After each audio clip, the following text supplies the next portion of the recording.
Hello everyone. Today I'd like to talk to you about how we group plants. In gardening, we usually divide plants into two main types, those with flowers and those without. Let's begin with flowering plants. These are the plants we see most often in gardens, orchards, and even on our plates. Their flowers aren't just pretty, they help the plant make fruit and seeds. For example, an orange tree's flowers eventually grow into oranges, and inside those oranges, seeds. Interestingly, some flowering plants don't make fruit, but they still make seeds using their flowers.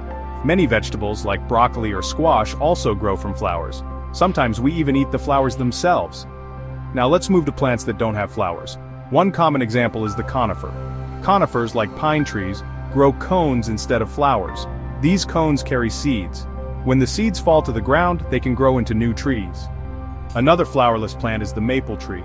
It doesn't have cones either, instead it produces very special seeds that look like wings. When they fall, they spin through the air, almost like little helicopters, so they can land far away from the parent tree. There are also some very unique plants that don't have flowers or seeds. These are mosses and ferns. They reproduce in a completely different way, using tiny cells called spores. These spores don't need flowers or seeds to grow into new plants. Mosses are often found on damp rocks, while ferns love shady, warm, and moist environments. So to sum up, flowering plants make seeds and often fruit. Conifers and maples don't have flowers but still produce seeds.